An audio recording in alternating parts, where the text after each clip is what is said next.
인지행동 치료 실제라는 과목으로 가르치고 있습니다. 잠시 소개해 드릴게요.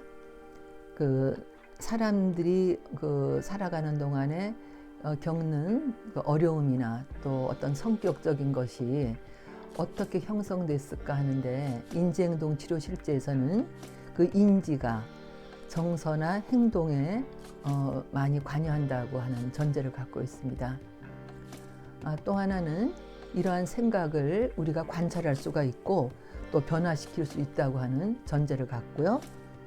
그래서 인지를 변화시키면 우리가 바람직한 행동이나 정서로 변화시킬 수 있다고 하는 이러한 전제를 갖고 있는 것이죠. 사실 1960년대 이전까지는 정신분석이나 행동치료가 사람들의 문제에 많이 쓰이던 방법이었는데요. 1960년대 이후에 인지치료의 이론에 의해서 지금까지 부족했던 그러한 부분에 많은 기여를 하게 됐습니다.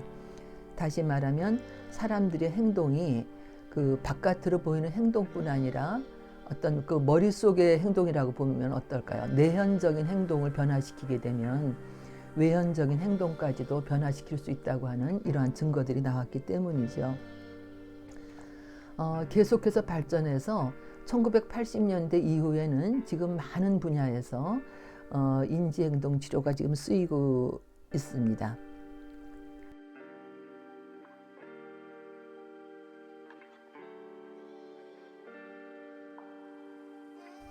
네, 궁금하시죠? 왜 그런가 하면 우리가 우울증은 무드의 문제라고 생각하잖아요. 무드면 정서죠. 그런데 인지치료는 생각의 문제잖아요.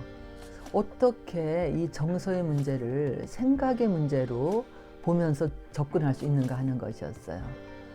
자, 그래서 1960년대에 아론 벡이 인지치료를 이제 창시했다고 이제 우리가 알고 그렇게 보시면 되는데, 이 아론 벡의 연구를 좀 같이 생각해 보시면 어떨까 싶어요. 대부분의 정신과 의사들이 다 그렇듯이 정신분석 훈련을 받았거든요. 그리고 또 그 당시에 가장 관심을 갖고 있는 우울증을 어떻게 치료할까 하면서 그 집단을 대상으로 치료를 하고 있었는데, 아론 벡이 발견한 건 뭐냐면 우울증 환자들이 공통적으로 가지고 있는 어떤 인지의 특성이 있었다는 거예요. 공통된 특성. 이제 그것은 무엇인가 하면 자기를 비난한다든지 무엇인가 이 왜곡된 정보 처리를 하고 있다는 것을 알게 된 것이죠. 다시 말하면 생각을 잘못하고 있다는 것이었어요. 세상에는 긍정적인 것도 있고 부정적인 것도 있는데 부정적인 것만 보려고 한다든지, 유난히 작은 부분을 크게 봐서 자기한테 불편하게 느낀다든지, 이렇게 되면은 우리가 우울해지는 거 아니겠어요? 우리가 행복할 수 있는 요소도 있고 불행할 수 있는 요소도 있건만 이제 거기에 착안을 한 것이었어요. 그래서 인지치료의 창시자 아론 벡은 우울한 사람들이 갖는 공통된 이런 생각이 무엇인가, 이것을 찾아내기 시작을 했던 것이죠. 자, 그렇다면 우울한 정서가 생겼지만 우울한 정서가 생긴 것은 우울한 정서를 만드는 생각이 있었다는 것이었어요. 그래서 그것을 아론 벡은 왜곡된 신념이라고 얘기를 했습니다. 자, 그런데 왜곡된 신념이라고도 말을 하고, 또 조금 전에 아론 벡을 조금 전에 엘버트 앨리스가 합리적 정서 치료라고 하는 이론을 내세웠는데요. 합리적으로 생각하지 못하는 게 문제라는 거예요. 이 세상을 살아가는 어떤 방법이 있는데 그것을 합리적으로 못하는 게 문제다. 그래서 비합리적인 생각을 찾아야 된다라고 하는 이러한 생각들, 다시 말하면 왜곡됐다든지 비합리적이라든지 이러한 것이 우울한 정서를 만든다고 하는 것에서 인지행동 치료의 기본이 되는 것이 이제 우울증을 치료하기 시작했던 것이죠. 지금은 많이 이 우울증의 인지행동 치료가 쓰이고 있지만 그 당시만 해도 이러한 접근이 없었기 때문에 대단한 그러한 관심을 갖게 됐어요. 그래서 이제 그 당시에 이 인지 행동 치료가 어떻게 말하자면 혁명적이라 그럴까? 이제 그렇게 해서 했던 것인데, 그렇게 해서 계속되는 연구들이 사람들의 정서의 문제가 결국은 사람들이 잘못 생각하는 데서 온 것이다. 그렇다면 사람들이 잘못된 생각이 왜 어디서 왔는지, 또 그것을 어떻게 생각해야 되는지 생각하는 법을 배우고, 또 그렇게 되었던 원인들에 대해서 찾아보는 일, 이러한 것들을 하게 되어서 우울증에는 인지치료가 지금 많이 쓰이고 있습니다.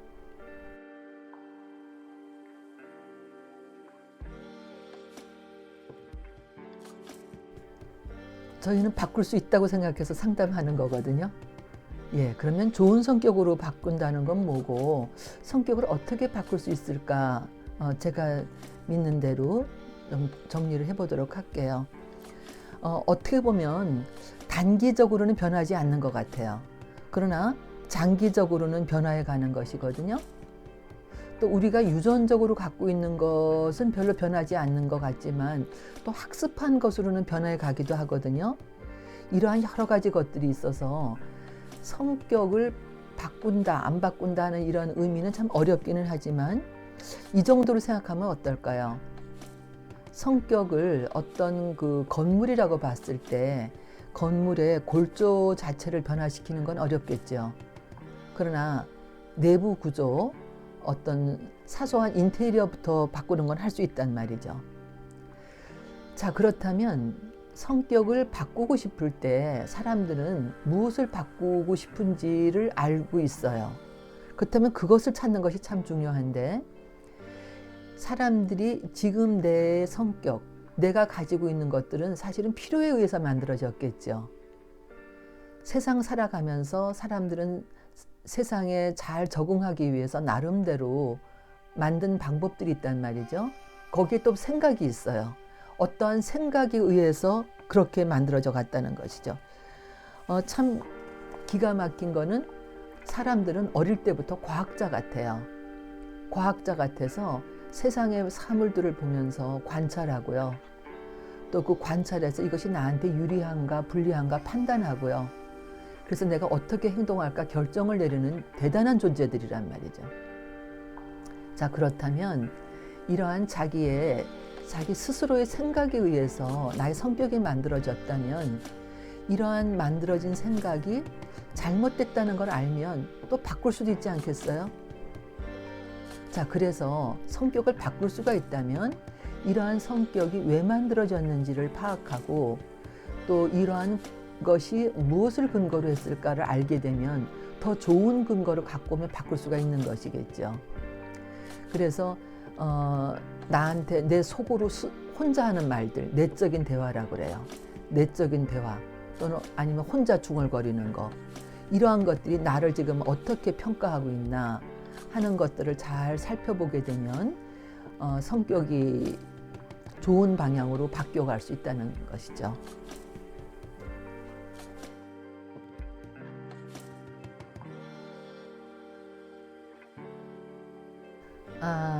네.